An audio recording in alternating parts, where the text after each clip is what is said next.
if you have walked through Myeongdong in Seoul recently, Or really, I mean, any major shopping district in a global city that sells skincare. right, any of them, you have seen the phenomenon. It is absolutely unavoidable, I mean, the crowds. the crowds. But specifically, the crowds of tourists dragging empty suitcases, literally like empty rolling luggage, into one specific store, Olive Young. Oh, yeah. It has become this total pilgrimage site.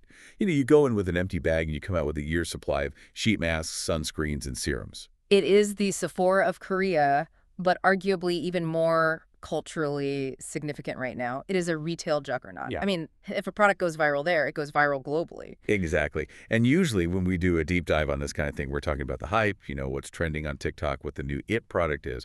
But today we are doing something very different. We aren't looking at these shelves through the eyes of an influencer or a hype beast.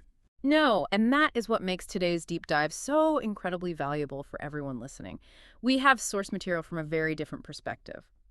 A pharmacist. Right. Someone who usually deals with clinical medication, the serious stuff behind the counter. But she decided to venture out into the aisles of Olive Young to answer a pretty fundamental question. The question is this stuff actually clinical, or is it just clever marketing?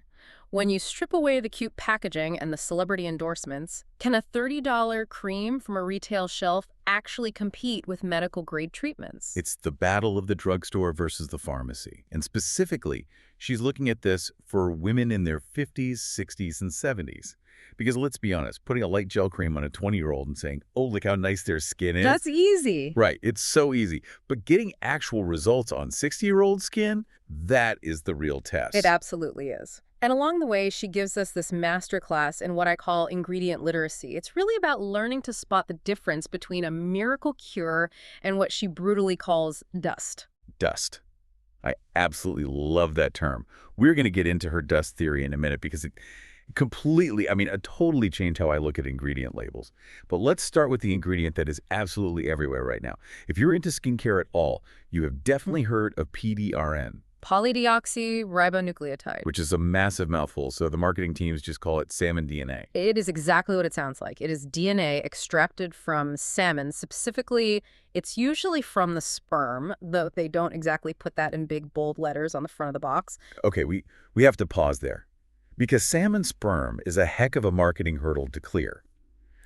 Sure, we've put snail slime on our faces for years now, but this feels like a whole new frontier. Why on earth are people putting this on their faces? It sounds wild, I know, but the science is actually quite robust. In a clinical setting, this has been used for a long time. It's often called a salmon injection or a DNA injection. PDRN is a powerful regenerative agent. So it isn't just moisturizing. It's not just like sitting on top of the skin. No, not at all. It acts as a signaling molecule. Think of it as a wake-up call for your cells. It was originally used to help heal wounds, regenerate tissue, and improve blood flow. The working theory is that it stimulates your adenosine receptors, Okay. which basically tells your skin cells, hey, wake up, it's time to repair, it's time to build collagen. Okay, so the science is legitimate. This isn't snake oil, it's salmon oil. Pretty much. So our pharmacist walks into Olive Young to see if the retail versions of this stuff actually stack up to those professional injections. She picks up a PDRN cream and a serum from a brand called Mediheal. Mediheal is huge right now. They are a massive player, really rivaling some of the legacy giants in this space. Right. So she tests this retail PDRN cream. It costs around 30,000 Korean won, so roughly 20 to 25 US dollars. Yeah. Very accessible. What was her verdict? It was mixed, and this is really important for you listening to understand because it all comes down to who is actually using it. Right. On the positive side, she really liked the texture. It was a gel type, it absorbed beautifully, and it didn't leave any sort of greasy film. Which sounds perfect to me. I hate feeling greasy. Right. If you are 30, yes. Oh. This is where the pharmacist's lens is so critical. She is evaluating this for the 50-plus demographic. And she pointed out a biological reality aging skin is generally drier. It has lost its natural lipid barrier, the oil that keeps the moisture locked in. So a really light, watery gel. Mm-hmm. It just evaporates. Exactly. It doesn't have the Korean word she used is mukjikan. Mukjikan. Right. It means weighty, heavy, nourishing. Older skin often really craves that protective seal.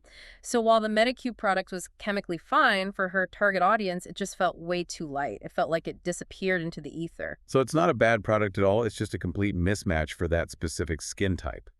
Precisely. But then she compares it to the real stuff, the pharmacy-grade PDRN. She mentions a very specific product called Rejuvenex. Now, Rejuvenex isn't sitting on the shelf at Olive Young next to the cute hair clips and lip glosses. No, no, you have to physically walk into a pharmacy. It is technically an over-the-counter drug in Korea, not a cosmetic, and it's more expensive, about 40,000 to 50,000 won for a very small tube. But the difference isn't just the price tag or where you buy it, it's what is actually inside the tube. And this brings us back to the dust theory. Yes. This is the biggest takeaway for anyone listening who buys skincare, whether you're buying K-Beauty or Western Beauty at your local drugstore. When you look at the retail box, you have to turn it over and look at the whole ingredients list. And we know the golden rule, right? Ingredients are always listed by quantity, from highest to lowest. Correct. But here's the trap. You see a box that says salmon DNA cream in giant gold letters. You naturally assume that is the main ingredient, but when our pharmacist looked at the back of some of these retail products, not just Medicube, but across the whole category, she found sodium DNA or PDRN buried way down the list. Like after the preservatives. Sometimes, yes, or just barely past the halfway mark. And her point is, if it is that far down, you are applying dust. It's a trace amount. It's in there. So the marketing team isn't technically lying, but it is not there in a quantity that is going to biologically change your skin in any meaningful way. Wow. So it is basically expensive water with a tiny pinch of salmon dust. Essentially, yes. Now compare that to the pharmacy product, the Rejuvenex. Because it's classified as a drug, it lists the concentration explicitly. It has 20 milligrams of active PDRN in a 20-gram tube. It is a calculated medical dosage. You know exactly what you're getting. So the pharmacy version is just objectively better. Chemically, yes, absolutely. It is far more potent. However, and there is always, however, in skincare, there is a usability trade-off here. The size. The size. That pharmacy tube is tiny.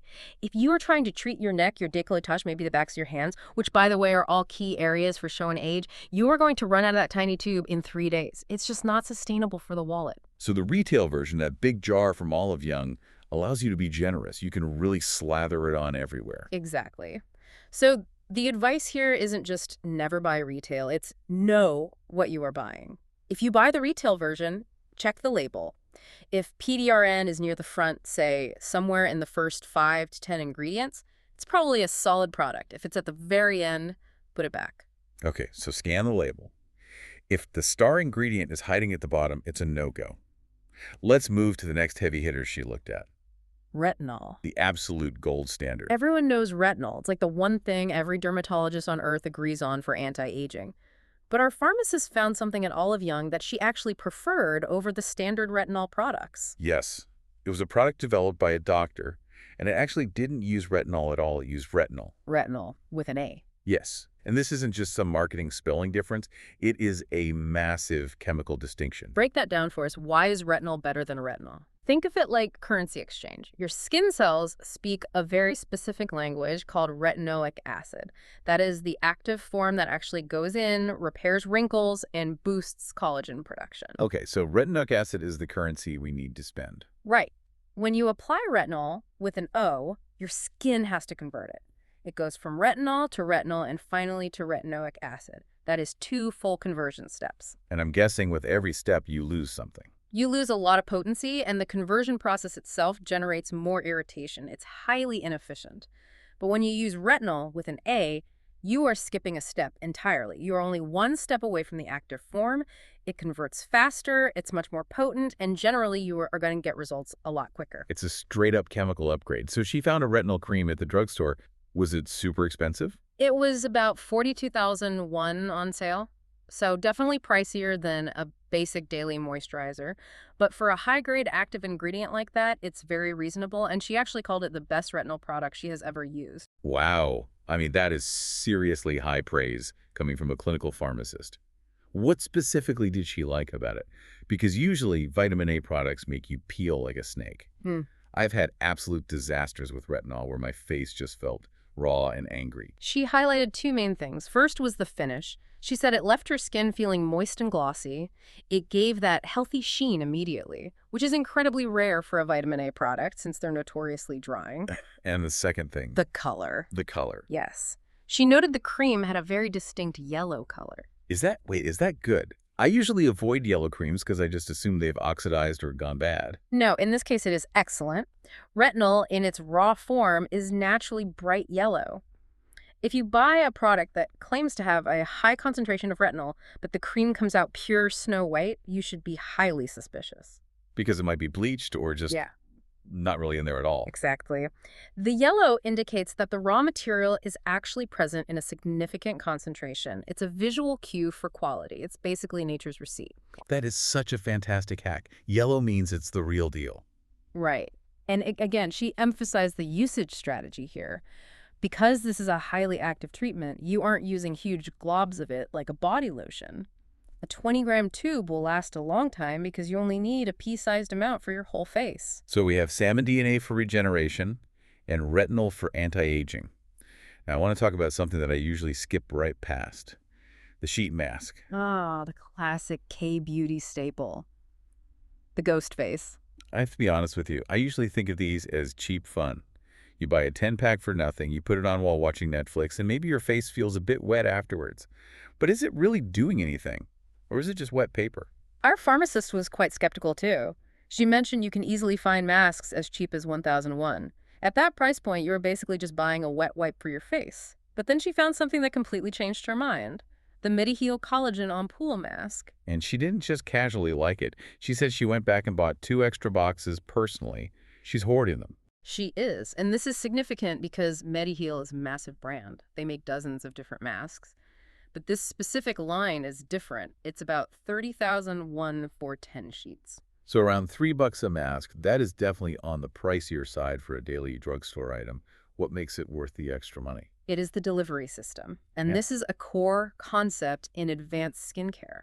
You aren't just paying for the ingredient, you are paying for the delivery mechanism. Explain that a bit more. Take collagen, for example. Everyone wants collagen, but collagen molecules are physically huge. Putting collagen on your face is like trying to throw a basketball through a chain-link fence.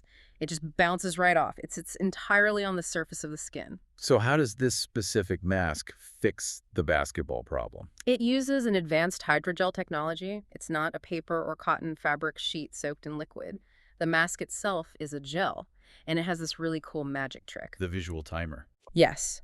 When you first put it on, the mask is completely opaque. It's stark white. You can't see through it at all.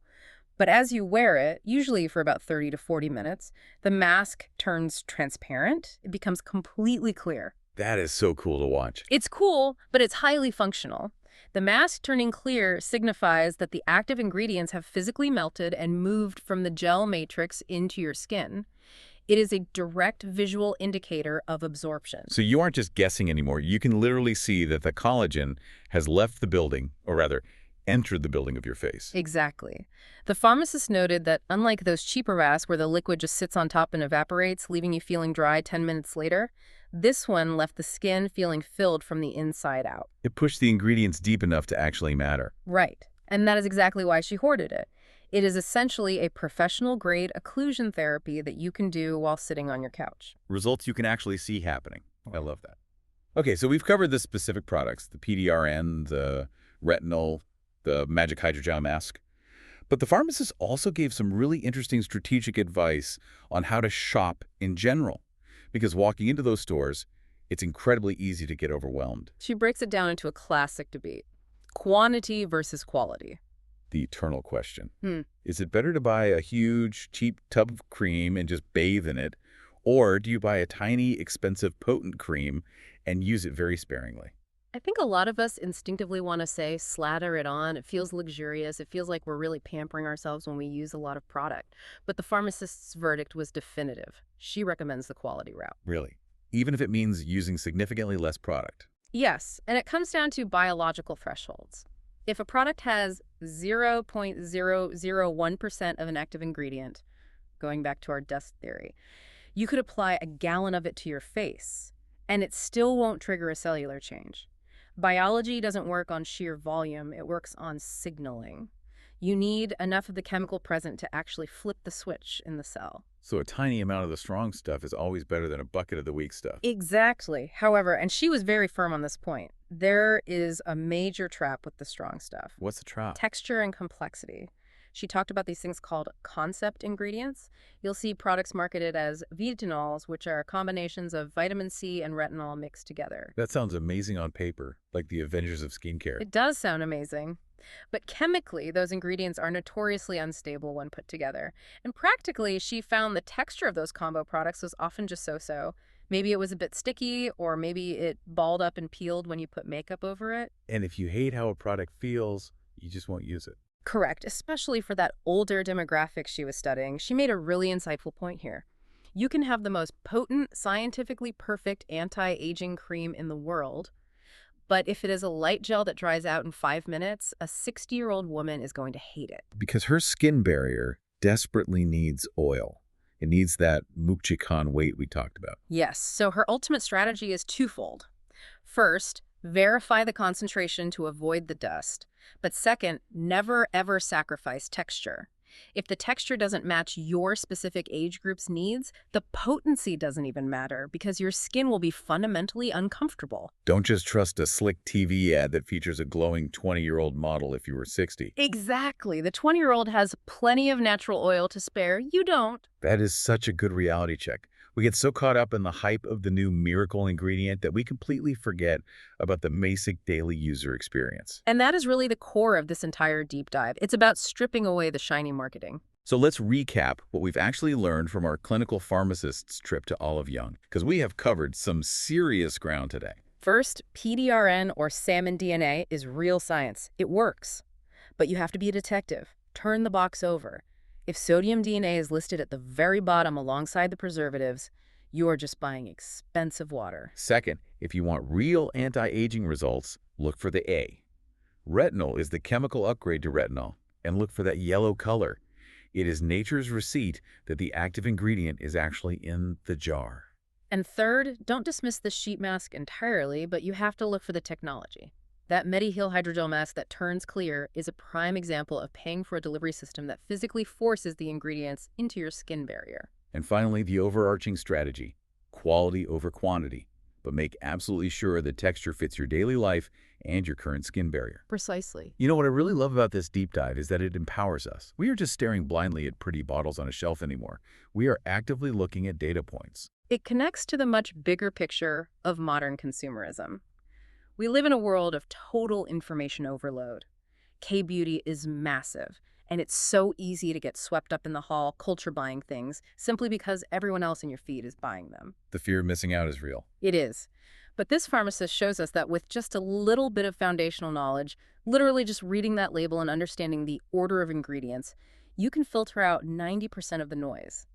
You stop buying hope, and you start buying chemistry. It applies to absolutely everything, doesn't it? Whether you're standing in Seoul at Olive Young, or you're at CVS in America, or Boots in the UK, the fundamental rules of chemistry and labeling do not change cross borders. They really don't. The distinction between an active treatment and mere dust is a universal truth in skincare. So here is a thought to leave you with today.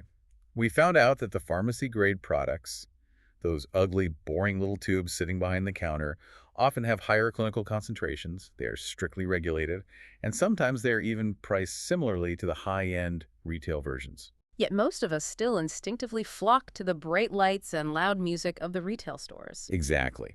Why do we consistently prioritize the experience, the cute packaging, the celebrity endorsement, the fun, bouncy texture over the clinical reality? Are we truly shopping for results, or are we just shopping for the feeling of pampering ourselves? That is the ultimate question. Perhaps the most effective skincare isn't the one that looks best sitting on your bathroom counter, but the one that looks exactly like a boring tube of medicine. Something to think about the next time you are tempted by a shiny new jar promising the world. Thanks for joining us on this deep dive into the science of K-beauty. Stay curious and always read those labels. See you next time.